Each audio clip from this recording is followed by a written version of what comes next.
ছাড়া হত্যা করছে। তারা এই দেশে গণতন্ত্রকে গলা টিপে হত্যা করছিল।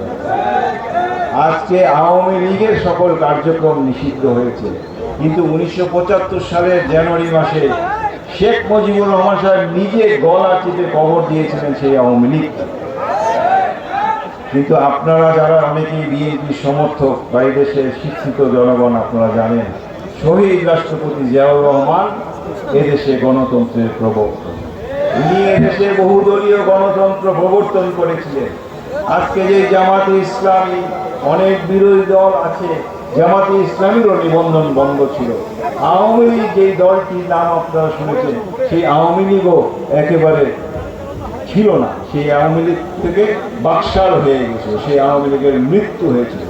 তো জিয়াউর রহমান সাহেব সেই ব্যক্তি, যেই ব্যক্তি এদেশে শুধু বিএনপিকেই প্রতিষ্ঠিত করেন, উনি দেশের সকল দলকে সমানভাবে রাজনীতি করার সুযোগ করে দিয়েছেন। তো জিয়াউর রহমান সাহেবের জন্ম হয়েছিল বলেই হয়তোবা 1971 সালের 26শে মার্চ কালুরঘাটের বেতার কেন্দ্র থেকে এদেশের স্বাধীনতার ঘোষণা হয়েছিল।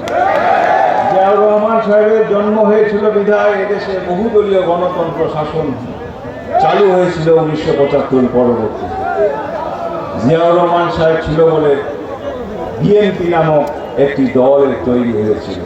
ওনার জীবদ্দশায় বিএনপি যা ছিল না, ওনার মৃত্যুর পরে এক মহীয়সী নারী, এই দেশের একক জাতীয় নেতা যদি কেউ থাকে, আমাদের বেগম খালেদা জিয়া সেই দলটাকে 1981 সাল থেকে সংগঠিত করেছেন।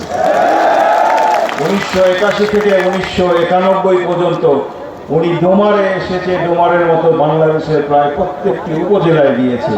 উনি হেঁটে হেঁটে দলকে সংগঠিত করেছেন। এবং এই আওয়ামী লীগ এবং জামাতে ইসলামী তারা যে দ্বিচারিতা করে, তারা মুখে এক কথা বলে, অন্তরে আরেকটা থাকে। আপনারা দেখেছেন, যেই বললাম জামাতে ইসলামী 1971 সালে আমরা জানি তাদের এই দেশ বিরোধী আচরণের কথা। আমরা জানি যে তারা মুক্তিযুদ্ধের বিপক্ষের